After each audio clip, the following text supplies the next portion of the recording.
start with this. Okay, so, hi. Thanks for having me. So I work with this guy named Christian Giroux. We were making sculptures. This is an early sculpture of ours. Its name is Bonsai, actually. And we made this 10 years ago, over 10 years ago. And we were making these sculptures and we were synthesizing our experiences, ideas, and images of buildings and other artworks together and then realizing them. So architecture, furniture, sculpture, we were participating in a discourse of construction and images at this moment. We were also, it's interesting how I came to contemporary art in the early 2000s. It was a space of objects and ideas. Objects in the gallery and people applying ideas to them. Me and Christian, it was also a way of talking about the world around us. So in these sculptures, we call them the Boule sculptures. They're made of IKEA furniture and sheet metal. There's sheet metal components in a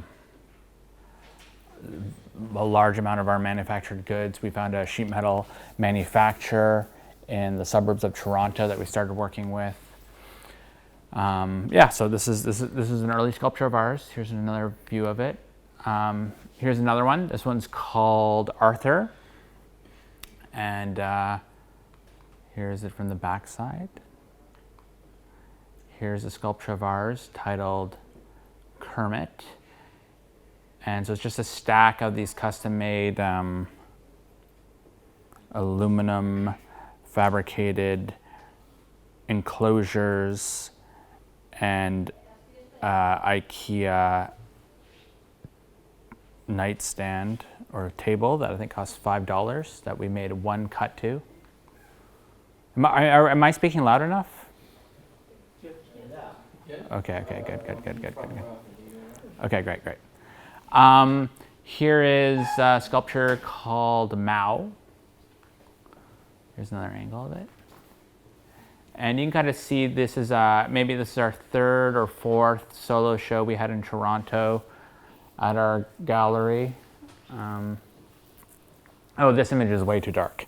So after this experience of this exhibition, where we had these sculptures that are in some ways abstractions, but that were packed full of references that were perhaps obscure to the audience. We wanted to make a completely didactic work of art, which one could explain and had all of the content almost self-evident within it. Judy, you look tired. Sorry, I'm listening. Okay, you're drinking, okay. Everyone else looks more awake than you. There we go. So the artwork is called, at the same time we wanted to show what we were interested in these sculptures. We were interested in the generic. And we were looking at the world around us. And so we made this film called Every Building or Site That a Building Permit Was Issued for a New Building in Toronto in 2006. And we made it with motion picture film. And this is it shown in a gallery in Toronto. This is what it looked like. This is the Dollarama. This is a new condo tower. This is a gas station. I gave a talk yesterday. Maybe some people saw it. I was talking about diagrams. Okay, this is our second film. It's titled Every Building. No, it's titled 50 Light Fixtures from Home Depot, where we made a room, we installed a light fixture, we turned our motion picture camera on, we turned our light fixture on, we turned our light fixture off, we turned our motion picture camera off, and then we installed another one. And then we projected it back to 1:1 scale. This is it in the gallery. There we go. La la la la la la la. If Christian was here, we would recount all the funny names we had for all these light fixtures. This one was called German Sex Toy. And I forget what this one's called. Along the way, we produced this film, which is called Film Installation. Its title is Infrastructure Canada, because we were interested in how infrastructure was a form of anti-architecture, in that it wasn't communicating. It was less interested in communication than architecture.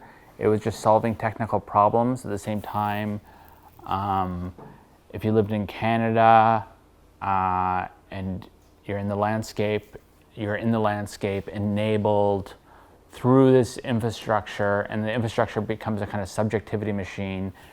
And in that infrastructure, you're looking at other infrastructure. So in some ways, this is the topic of Canada. And we made this 3-channel installation. It was an idea-based artwork. We were trying to explore what was the foundation of our society and economy. And we did this through making information requests of the various federal agencies and infrastructure companies. And then we traveled in an automobile. I think we drove 60,000 kilometers and flew to the Arctic, visiting these sites with our motion picture camera. Here we go. So I'm just giving a kind of an arc from the early phases of our career to where we are now, as a way of kind of trying to give, context and understanding of the project we're showing tonight. This is the Canada Line in Vancouver. There's a big, huge pile of sawdust from trees. This is a NATO antenna. People that were at the at my workshop yesterday will have seen these slides and will have heard me give descriptions of these things. This is shot this at midnight close to the Alaskan border. This is experimental infrastructure for preventing permafrost melting as it kind of ruins the roads in the Arctic. We produced a book. Okay, so this would be, that was in 2012 that we made this film installation that turned into a book. This is a sculpture which his name is Chagrin, and we were interested in making, we call these our curtain wall sculptures. They are produced from a miniaturized spider clamp system that is kind of a generic building system. And then we worked with shelving, generic shelving. And we were interested in how buildings looked before they were occupied. In some ways they look like artworks or monuments to the productive capacity of our society. So we were interested in making, in some ways, a kind of image these buildings, but without floor plates. So if they were just skin and structure. Anyways, we made 4 of them. This is Eunoia. Here's some detail images of the sculpture. This is titled Coaptation. Here's our audience member. Here's it from another angle. So this is in 2013. In 2014, we completed this artwork called Nectophilia in Toronto. It's a series of street lights with a changing lighting pattern. Here we go. Look at that. Now, if you really want to understand this artwork, I think this is the kind of angle and seeing how we kind of are able to work at a sculptural scale or an architectural scale or urban design scale with the city and interrupt this language of the street light and this being a kind of symbol of urbanism, the repeating streetlight. It was, anyways, it's a successful public art. Making public art is extremely challenging. This is a successful public artwork in that it's sort of high concept plus pretty. Here's some landscape. Here's some landscaping details. We have these strawberries. And we planted some trees. This is the neighbor. He's a nice guy.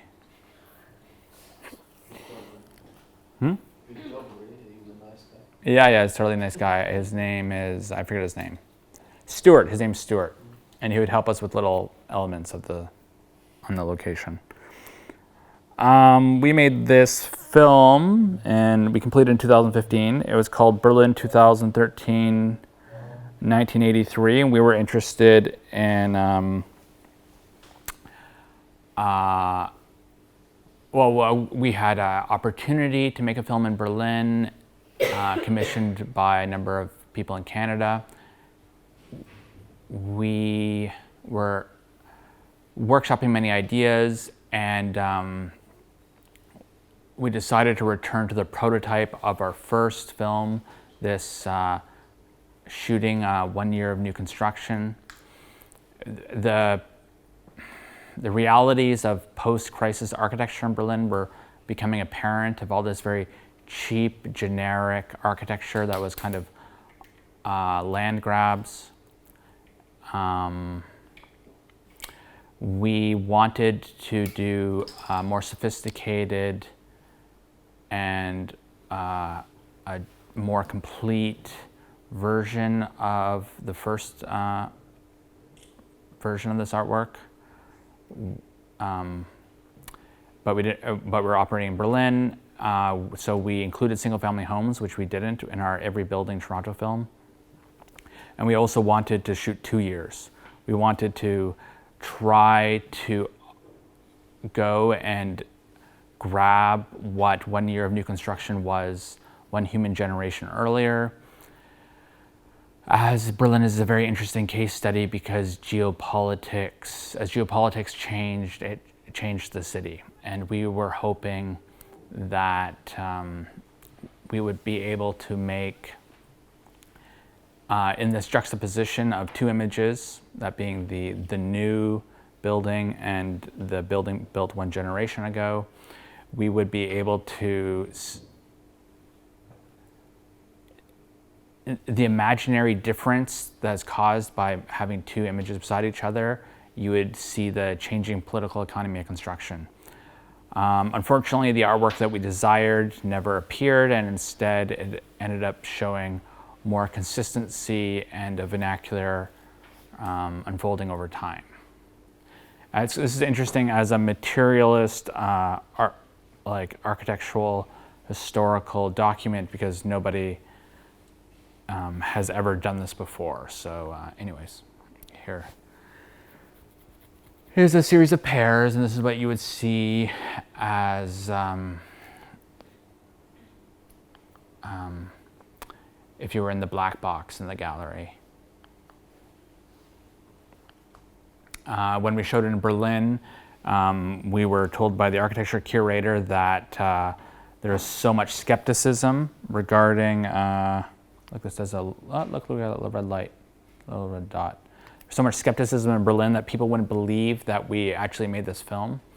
So we showed all of the photographers' worksheets, which are these kind of little square maps on a big wall, so that the evidence that we actually, that this is a fact, a true document to be believed was presented alongside the film installation. This was shown in the Deutsche Architekturzentrum, which is the project space of the Federal Architecture Association, and all of the people who worked, all the people who are members of the association would kind of believe that all architecture should be produced by architects, when in fact most of the building, most of what was produced, well, actually there's a couple of good, this is a pretty good, this is actually a pretty nice, this is, like, these are both examples produced by architects, but something like this is a house that you would just pick out of a catalog, and it's just a piece of, and this one too, a piece of generic architecture. We liked it because what was fun for us for making this project, the irony in the end was we made a more rigorous version of Dan Graham's Homes for America, but in the German capital. This is the idealized image that we hoped to have made, that we did make, which would show a new luxury, this is in Friedrichshain between Mitte and Kreuzberg, which showed a new luxury condo beside this kind of gray, this is at a funny angle because this is why you can kind of see it. This is the installation in Toronto, where it was shown with 2 motion picture projectors. So this is like a gray service building. I believe it kind of did heating. And behind it is this kind of high Stalinist architecture. So this is the image we imagined we would be making with this project. Anyways, it turned into a book. I thought this would be funny to show. As a child, I would go to a mall, and then later on they asked us if we had a proposal for the mall and for this dome. I'm really into those red dots, this big Pomo dome. We're like, what kind of artwork does this big Pomo dome need? Oh, it needs a big chandelier that's disappearing. So we made this chandelier, and then we tried to destroy it by filling it with 10,000 holes, and then with 3,000 lights, and here it is. And then these are all the people who made it, and they were very proud of it, so they went to the mall to go visit their welded thing they make, because they normally make nuclear power plants and slaughterhouses. So for them, this was a big deal. You should laugh. Oh, okay, sorry, the slides are in a wrong order. This is the book that we made of the Berlin film. Here's the map at the end so that you could understand how you traveled through the city from one end to the other. Okay, here's a public artwork. Is this a fun talk?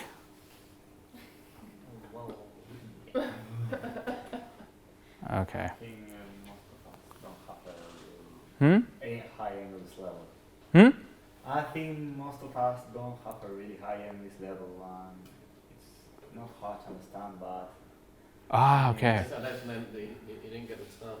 yeah, it's okay. We understand it, but I don't think when we're listening to a language, it's not so useful for us, because Spanish is one of the less English-speaking countries in Europe. Okay. Though it's hard to understand, it's not so easy to laugh. Okay. Can't get I don't know how to explain it, but it's It's something like that. It's what Yeah? It's what Something like that. Yeah, it's just I was trying to kind of like be like, oh, so It's okay. it's okay. No. I wasn't trying to. I was just trying to kind of get the vibe. Also, it's actually funny for me because I'm like, sometimes people have these like prepared talks and they're very well organized. When I kind of, or sometimes artists, they have these things that they say, they're like robots. It's no fun talking to them because they have these perfect lines that they produce, and they always have artist talk number 3 or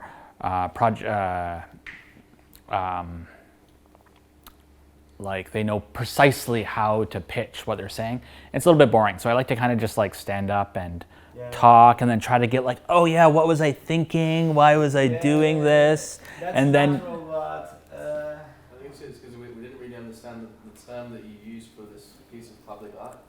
What term did you use when you first presented this? You used the term to explain it. What term did you use? how did I talk about this? Well, this is a triangle made of triangles for a triangle. Okay. Right. I mean, but you said a word when you first presented. You said a word, and I don't think any of us understood the term. Oh, I don't know. I think I just wanted to check in with the vibe in the room. I think it was hard to understand Berlin, Oh, really? what you did. Yeah, but anyway, carry on. Oh, okay. I can go backwards. Okay, look, I can use red dot. Okay, I started here, and we traveled through this city, and we photographed 1 year of new construction. This is what's I hard to photographed understand. 30 years. No. No, that's hard to understand. There we go. Okay. Old building, Yes. Old new building. New building. And we shot every new building made in 2013, and we tried to do the same for 30 years earlier. Did you get that, Judy?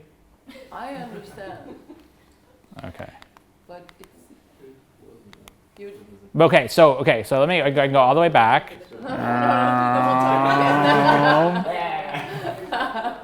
No. I don't want people to understand the point. Okay, okay, look, we were making boxes, right? Okay, and then we were doing a study of boxes. Look, boxes. Okay, oh, and this is a box, see? And then we have these spirits. These are like spirits, right? It's the spirit, the box spirit. Okay? And these are the spirits of the landscape. The landscape's a spirit, and this is like some sort of essence of civilization that we're documenting in Canada and what we've accomplished. Evidence of a parasitical humanity. Well, we don't want to come to those kind of conclusions. We didn't come to conclusions about those sorts of things, but we were hoping to have a conversation about them. This is, generic, commodity-based, capitalist modernity sculptures about the commodity and the component, all these little things that are kind of weird, kind of like temples that provide no function. This is a kind of cool artwork, actually. And what's nice is that they have these non-linear way of walking around them, and kids play tag, and it reminds me to a forest. yeah. An urban forest. Yeah, totally. There we go. We got strawberries. You can eat some strawberries. Okay, and this is like people are interested in talking about architecture. We're going to tell you what architecture is. It's these fucking things. And but again, we went back to this kind of a closure box discourse. We're trying to be like smart, stupid. I mean, I don't know what the fuck. What are you going to do for a mall, right? I mean, come on. Okay, this thing. So we're back here. Okay, I just wanted to kind of improve the mood in the room. Call for proposals for an artwork here, and we're like, why don't we make something the same? So this is in Toronto. This is where I'm from, and there's the lake. And the basic idea here was that why don't we make a sculpture that is the same size as the space that you want a sculpture for? Yeah. And we'll have it float above the space. And then we made the ground into a pendulum, and not a pendulum. We made it into a podium or a kind of plinth, and then we made a green space underneath it. So it's kind of, anyways, it's called 3 Points Where Two Lines Meet, and and so, by kind of we're interested in this idea by operating formally in the city, by making a formal sculpture at the scale of the city. In some ways, we're pointing to what the city's made of as a series of spaces. We're also, I think this is my favorite image of the sculpture, because the sculpture is also, it is about this space. It's really about making this kind of very weird urban room that is between the sculpture and the sidewalk. And then we kind of made this very strange little garden. So this is I mean, projects like this are really why it's exciting to be an artist, because if you're lucky, the city might give you a triangle to make something out of. So anyways, and look, there's some lighting. So it looks kind of cool, and there's these lights at the top. This was called the newest, most hated artwork in Toronto, which is also another great reason to be an artist. Okay. Somewhere along, this is our newest, our second last artwork we've made, our second last newest artwork. It is called Camera Path, Film Path, but I kind of want to rename it to a film that is a sculpture and a sculpture that is a film with undertitles or with text. And oh my God, so what did we want to do? We wanted to make we just wanted to make a film that was a sculpture, and the sculpture was going to be a knot. I can show another image. Here's it from the back. So it's really fun having this laser pointer. So we made this, but anyway, so here, I'll just show you some images, and then I'll talk about it after I show you some images. Moving image? I do, actually. There we go. Okay, so we wanted to make a film that we're kind of interested in having a battle between moving image and sculpture. And because, moving image artworks are interesting, but it's also interesting to look at things in space. And we're also interested in human cognition, and perhaps you can have a synesthetic experience between an object and the movie produced by the object. At the same time, a colleague of ours said the project was boring and too inward-looking, and that we should perhaps try to destroy it somehow, or wreck it, or break it, shatter it, and open it. There we go. So we commissioned 13 texts that go underneath the artwork. You can see them here.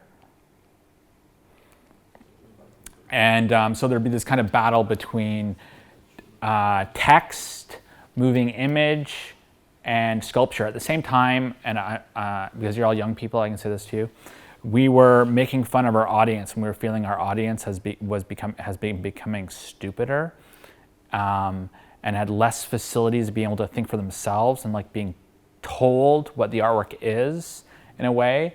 So the 13 texts we commissioned became a kind of like absurd narrative system that encoded the experience for the audience. So it'd be interesting seeing or hearing about it from audience members, because in some ways the first text that they saw as relating to the artwork would be the one that may control their experience. But I mean, all of these texts have no real relationship. I mean, they do have a relationship to the artwork, and when you put it all together, the whole thing ends up being a little bit kind of absurd. To explain how the text was like 1 minute long. Yes. The text was the length of one or perhaps two film loops, and then there was a gap where there was no text, where you would see this loop. Here, we can watch one more time.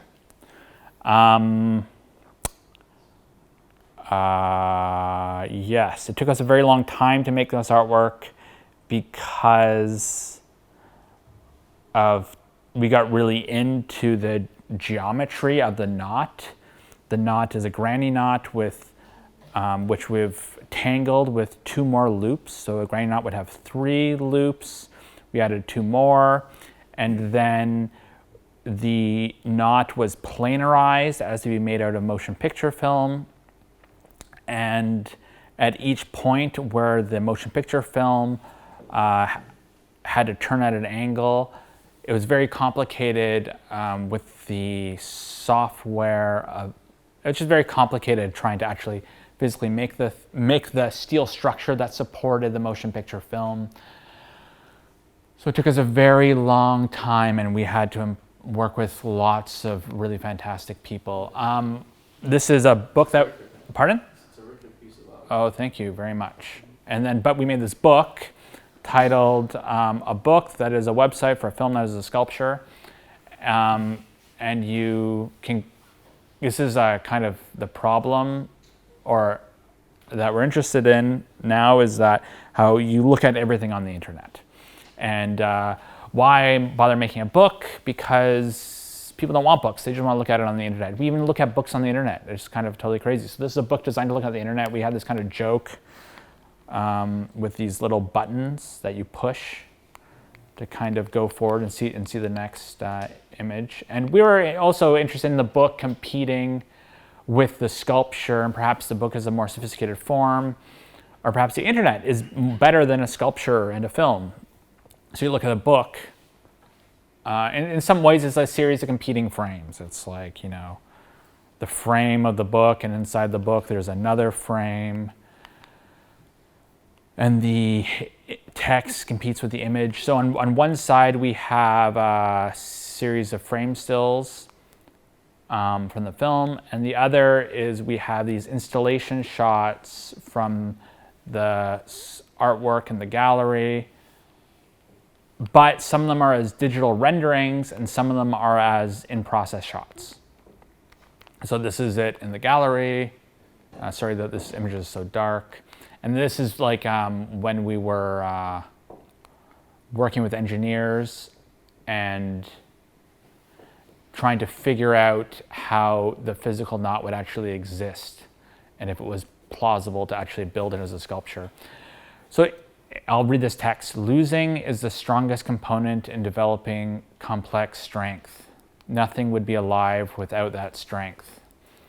We have to succeed, not fail, then blame. We have to succeed. This is a poet I met when I was a teenager. So when we had the luxury of commissioning poetry or text for this artwork, I wanted to include him.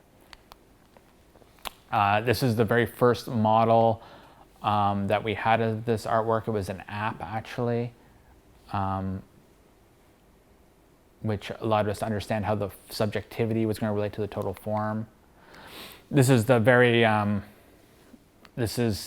first version of the artwork as a concept of the 50 rollers and the motion picture film. And we thought that this is a too easy of a form of this granny knot, and it was something that could exist inside of your mind. And so we wanted to push the limits of human cognition a little bit farther and add 2 more loops to it. Hey Judy, do you want to read your text since you wrote one? No, Should I read it? sure. Okay. Anyways, okay. So this is it just as a sculpture of motion picture film, which in some ways it just is a sculpture of motion picture film, and it is a sculpture made of images from the perspective of its surface. So it's kind of cool making a sculpture of images, and the images are each produced from each point of the sculpture, and then that image system goes through a projector and is projected, which is then shown on a screen, and that screen is then incorporated into its way of imagining itself. Is it an accident that the actual sculpture itself looks like the theorized depiction of string theory? Well, Accident, or I mean, this is nothing to. That it's because they use knot. It's because they're interested in using knots. These knot problems on for talking about string theory. So it probably has some visual. It's visually similar. Also to pardon. and conceptually, at least in my mind, it's very conceptually relevant to string theory. Yes, I'm not that familiar with string theory on a sophisticated level. Or basically joins all of basically the atoms, what makes everything be. Mm-hmm. String theory is what joins it all together, the particles. Yeah, and then these things exist in multiple dimensions, and then it's hard and then we have these digital models which show us or help us imagine what these multiple dimensions look like. What I think the way that proteins kind of work, I think that's another visual model that would look similar to this. Here I'm going to read Judy's text. Judy wrote a text here. Oh, here there's the geometry consultants who worked with wrote this. This is not the unknot. It is not a trivial knot that has undergone a homeomorphosis. Along the knot, a constrained frame traces out a segmented surface. This is the surface that the film travels on. It is not orientable. Anyways, the person who helped us compose it wrote that text. Where's Judy's text? Judy, where's your text? This is, look, Christian's not here, but you can see him right there. I put in the artwork together. Oh, there it is in the, oh, look, there's Judy's text. The beginning emotion which by starting ends. You, me, and it got possibled.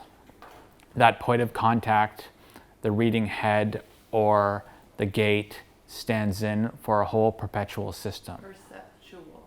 Perceptual system. Also inaccurate.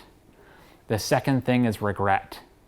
After the first squawk, the first turn, the first glance, the what's that word? Instantaneous? Instantiation of presence.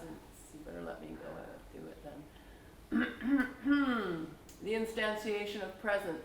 The then inhalation. Sorry. Start again. As if backwards existed. Hang on. Wait. Go back. Rewind. Just a second.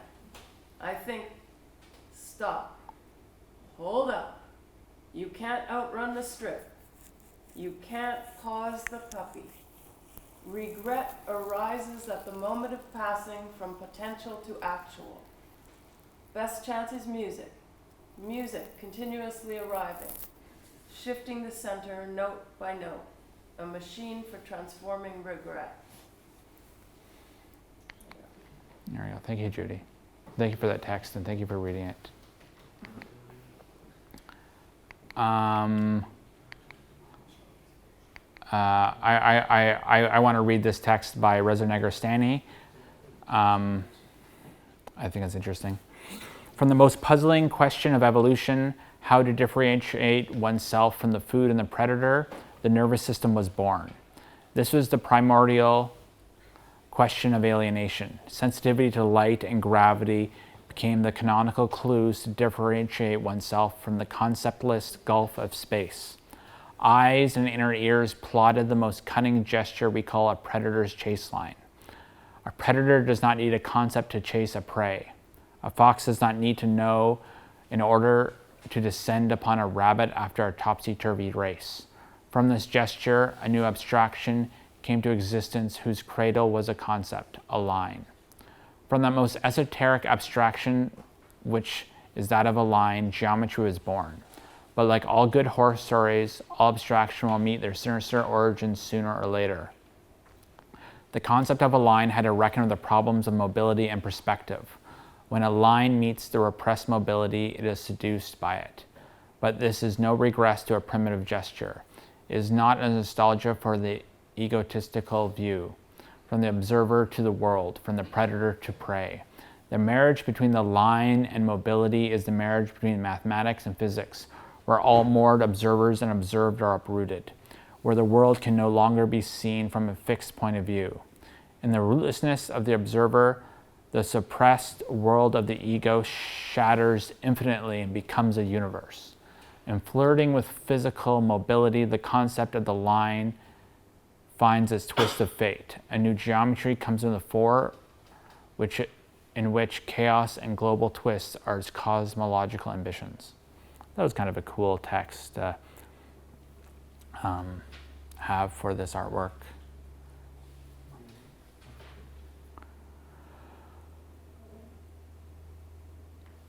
Here we go. This is the book. Look, you get to see I'm giving you the artist book. Okay, what do you guys want to do? We can have a vote. Do you want me to stop talking about this artwork and go on to the next one, or do you want me to? I think it's appropriate. Pardon? I think it would be appropriate. I think it's not about the time you Okay. I'm just. They can all download the. Yeah, I can go to the website. Also, I like this one. Michael Snow gave this to me. Such is the modifying power of the prior experience and temporal work that the significance of the ending can only be truly apprehended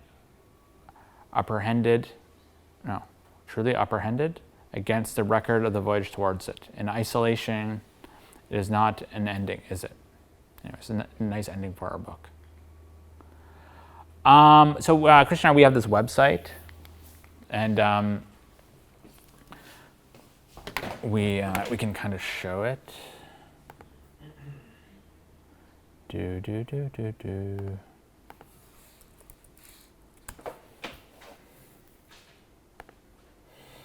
Here we go, you can see our website. And the way we designed it was that you scroll, and each project has multiple images, so that it kind of does something to your mode of thinking about these projects by them all being kind of in constantly dialogue with each other, but by also having the multiple images for each project.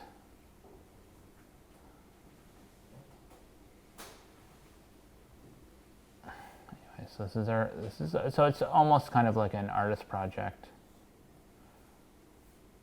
Some people don't like our website because they can't find things on it. If I was a narcissist, I would spend a lot of time being very self-satisfied and looking at this website. But the reason why I'm showing you this is in relationship to our next. How do we exit?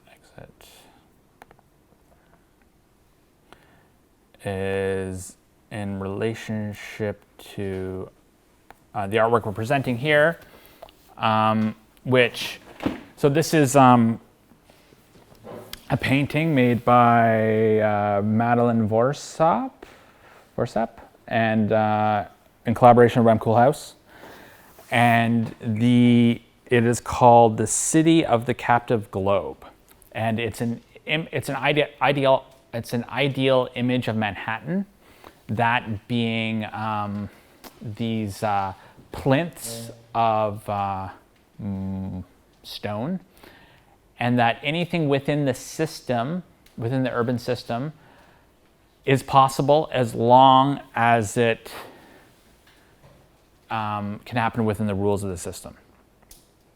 And there's all these various architectural avant-gardes within this grid. But that the world, I mean, he's in some ways he's celebrating Manhattan, but then he's talking about how the world ends up becoming trapped within the system, but also within this this kind of world's, the capital. The world ends up becoming trapped inside of its representation. It ends up being trapped in its capital cities. This was the poster for our show. And I had a colleague of mine talking about criticizing my provincial thinking and talking about being Canadian and from Toronto. And I became interested in thinking about what is the global. And from my Marxist education at the University of Toronto, I burnt in my mind is this idea of the globality happens through the commodity and through global trade. And these objects we have contain all these hidden relationships that we need to intellectually unpack and talk about. And there was this idea of you can understand economic geography through this concept, it's called world systems theory, of value-added production and the commodity. So I was interested in this idea, and I was like, well, but maybe there's another way of thinking about the world that isn't the commodity, because I'm kind of like, the only way that I know how to, as an artist, the way that I know how to talk about problems is by making artwork. So how, I think there's interesting artwork in here somewhere. So anyways, here at the City of the Capital Globe, I love Google image search. So I became interested in the image. I became, the image, and where's my phone? My phone's in my pocket. Everyone probably has a phone. There's probably no one here that doesn't have an iPhone or a smartphone, right? Yeah. Right. So I became kind of interested in, well, this is crazy. You start doing research. There's 2.5 billion smartphones in the world. Or maybe there's more now. I did this research a couple years ago. And each one has a screen, and each one has a camera. It's totally amazing. And so I became interested in, maybe I can make an artwork about the image using these things. So it's a project I'm developing, or I've developed, that I'm showing the beta version of, is called Rectangles on a Sphere. And it's basically we're trying to circumnavigate the globe. This is the longest walk you can do from one point on Earth and to the other. This is the first, because we're in Spain, the Spanish Empire did the first, I thought it was a good image. The Spanish Empire had the first circumnavigation of the Earth in 1522. It took 2 years. Most people died along the way. The artwork that we're developing circumnavigates the globe using found images. But it's also, anyway, so here's some screen captures of the beta test. Anyways, what does it look like? Anyways, I can just show it, and we can talk about it as we show it. Hello, artwork.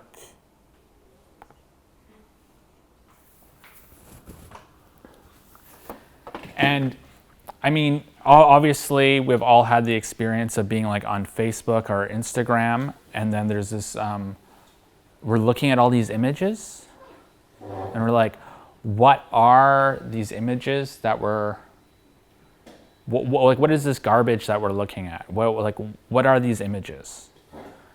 And oh, that's funny. And so as an artist project, bye. Thanks for coming to the talk. I love you guys have matching outfits. You guys have matching outfits. It's cool. So I wanted to participate in, I wanted to have agency on the level of this. I kind of cannot believe how much time, scrolling, this concept of this idea, scrolling is the new smoking. The amount of time that people spend kind of scrolling, and we're like, what is this detritus and why are we looking at it? But somehow everything has become completely trapped in our phones, on our phone screens. And anyway, so this discourse of the world being on our phones and its representation, but the detritus of this global image system. Maybe you should just say clearly what the app is doing. Yes, okay, so what the app is doing is it searches it searches different image databases by location in trying to find a route around the Earth to circumnavigate the planet. And this is just we were able to cobble together the beta test for this. Completely random. Yes, the images are random. Only matters is the location. And most of the images that are being used right now are from Flickr, but we wanted to expand it to use other. Social media, like Instagram. Yeah, Facebook's a bit weird. Instagram, you can search by place name. And there's really so much that's fantastic. There is also Badu and Yahoo also has a large amount, and we want to not just use one image database. So where are we now? Where are we now? I don't know. We're somewhere. The image shows where we are, where the, Yeah. Yeah. we're somewhere in Northern Europe. No, we're in Russia. Oh, We're in southern Russia.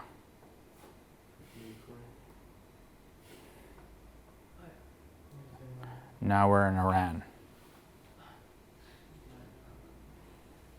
so if it can only find one image, or it can't find an image, it goes to the next nearest place on the path? Yeah, I mean, in the end result of this is supposed to be a 24-hour film that that you basically can see one image every 5 seconds, and they're supposed to be evenly spaced. This is just the beta, so it's not working properly. But I really like it in terms of you get the same experience of like image after image, except we know the relationship between the image you're looking at, and the last image has to do with location, and we're using the surface of the Earth as the narrative device. Versus I kind of think that your brain gets fried from trying to understand the relationship between all the images that we're looking at as scrolling. I mean, while scrolling. So, and also another nice thing I find I'm kind of making this for myself in some ways too, is that I can have the experience of image after image and the kind of relaxation of that somehow is satisfying. I don't know why, but that it doesn't have anything to do with any friends of mine, and there's like no social pressure or greater meaning than it just being evidence of the planet we're on. I mean, I like to, when I'm kind of like trying to talk up the project to friends of mine, I like to say pretentious things like we're making we're making a universal artwork, because what it means to be on Earth as a human is to make images here on Earth. And I'm also interested in the idea that the global image system is a massive piece of architecture, a kind of mega structure that spans the whole planet, and that architecture can be thought of as subjectivity. And we're kind of traveling along this huge subjectivity machine. So evidence of a network, connected mind, hive mind, all across the planet. Yeah. Sharing the same visual culture nowadays. Yeah, this is our own, an artist project produced out of this, and that it's also just very strange that that people's apps. I mean, we're just coming to kind of like understanding how the world has just changed and how these things on our phones are now the new dominant medias and modes. Because we're actually living in a technocratic society that's hidden, it's a democratic society, but it's not.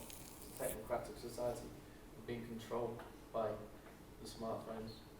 Yeah, I'm not jumping to conclusions, although there is a lot of things to there's a lot of comments and commentary to be made.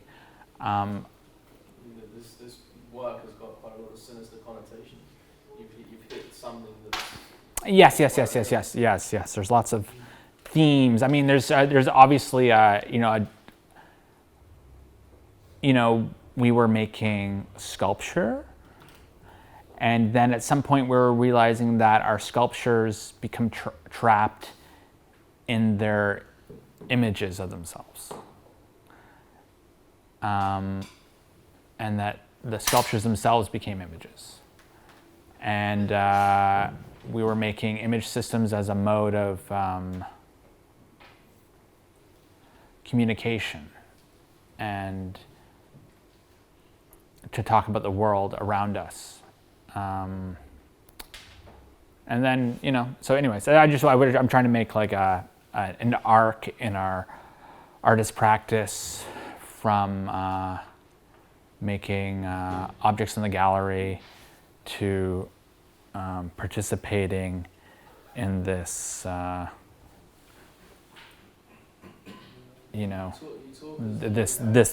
this rectangle that everyone has on their body. Anyways. You talk as though you don't use social media. No, it's a problem. It's a problem. You don't use social media? No, I do use social media. Use it, but you don't use it not personally. No, I know. I totally use it personally. I use it all the time. Personally, Yeah, sure, totally. but you understand why you don't want to anymore. No, I'm not jumping to conclusions. I just think that I wanted to participate in the formal discourse that it functions. I wanted to criticize it through as this way that artists do, that we have agency through making artworks. And so I wanted to participate in this in this conversation. And I just think it's like so bizarre how, like, as a, we're kind of like a complex, advanced culture. What is this garbage that we're all addicted to looking at, right? So I wanted to make my... Mind's occupied. It's how mind's occupied, not the real problem. Sure, right? I mean, but I didn't want to. I didn't want to jump to conclusions. Anyways, I mean, I also really like that you don't know, because normally, like, we look at images like this, but I really like that we don't know any of these people. I find it way more relaxing. Like, who are they? They're not my family. They're not any of my friends' family. It's just sort of like, yes. But, this is what, I don't know. I think it would be interesting when you have different database, because we can see that this is, I don't want to say it is quite, it seems like these are touristic photos, and I'd be more interested. It's interesting when there's more photos taken by the people from the place. But some of them might be, I don't know. Yes. It's because I think most of what we're looking at is all from Flickr. Yeah. As you say, these images are quite fabricated. As you say, tourist photos are going to be fabricated. They're going to be pretty fake. Well, it's not that they're fake or real, it's just that they're another, I don't want to say another, there are another, following the colonial path in some way, where I think local photos will also do that, because it's the effect. You don't want to, it's like when you go on holiday, you don't want to go on the same where all the tourists go. You want to go where the real people are. Oh, I see, yeah. If that's what you meant. No, I just meant that because we saw the image of the Magellan or whatever, the Spanish, going around the world, we still seeing the same. Chinese turtle torture. Oh, anyways, but it's maybe also because we're seeing the titles. But it's also, you can see if this is your home place, you're not so interested in that.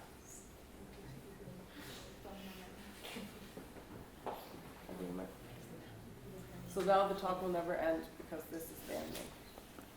Yes, you all have to stay here until this app goes around the planet. But it would be probably going to ask for specific questions to end the lecture if it's okay for you. Yeah, totally. And my first question would be, where is the application to be available on your website? Oh, so this app, I mean, this is just a beta. And so this is the world premiere, isn't that what you said? The original theater, world premiere Yeah. tonight at 8. Yeah. Bring your friends. There will be drinks. Great. I'm looking forward to the drinks. It's right now. I mean, I think we're going to launch it next October. After we refine it, it will be available on the App Store, right? Just like everything else. And it's for iOS and Android, but you can also go to we'll have the website like rectanglesonasphere.com, and you can go there and you can watch it on your computer. I just like the idea of making an artwork that, if you make an artist book, really you want to print 500 copies, right? No, with an artist book, you make 500 copies, right? And it's so great that you can make an artist project, an email, and have a. To make it with this application at the end. No. I was just saying it's so much more interesting to have such a wider audience on the internet that you can access, that people's phones can access it, and that the art world actually is so small, and we have such a small audience. It's very cool to kind of try to access a larger audience. So I was just trying to answer your question that you'll be able to get it on the App Store, but also there'll be a web address. Like, let's say if you wanted, sometimes people have screens in their homes, and where they show artwork, where this could just be an artwork that you could show. It will be running all the time on a wall. Yeah. Oh, look at that. That's interesting. Every time we have to try to get a conclusion or an insight about the process or about your work, you say sorry. Make a question. Ask a question, please. Ask me a question. Then you. No. But you were asking a question first, though. You're but that's probably this comment is more interested, not in the sense that if you're No, era un comentario más. No, I was just saying to my colleague that basically further on you could actually make it also show snippets of video, home videos from all over the net as well. It would be quite interesting to see it in movement as well. Yeah, I think that is true. That's a very funny image. Moving images as well. Would be quite interesting. Yeah, I mean, I am interested in the image as this single static object, and then the movements coming in the relationship between, in the cognitive motion between the images. Coming back to my question. Yes. About conclusions. So you feel there is a kind of a broader view or side on the concepts, the buildings, the documentation, the infrastructure. Reminds me somehow this kind of conceptual work from the 60s at Russian gas stations for the web. Yeah. So my question would be trying to get it from you, kind of insight about the reasons of whether it's architecture, it's communication, but there is some kind of criticism or approach beyond to show the information, the raw information? Is this one of your interests about the, for example, you are comparing new and old buildings, I guess, after the fall of the wall. Yeah. So you can avoid to think, well, the artist is trying to say something more than show the raw information. So it's very clear the conceptual strategy, because it's this kind of conceptual approach of just documentation, yes. But you can avoid to, especially when you are in front of the artist, to ask him, why, or what do you try to say more than show the raw information or show the documentation? Yeah, the object is interesting. Maybe the person is to just make the people wonder why. I don't know. The forms, no. I mean, there's a certain sophistication to, that's a good one. There's a certain sophistication to not speaking. I mean, I have my own opinions about things, but I'm also smart enough to understand my opinions are limited from my subjectivity. And so we're trying to make a system that exits the subjectivity of the artist and also criticizes the position of that I see the world. And that was the beginning with all of these images. I mean, the 50 light fixtures from Home Depot, I mean, was the most outright critical project that we presented here in terms of these image systems. Everything else tries to understand the multiple perspectives that you could have within these systems and has them kind of open. And then we usually try to engage a number of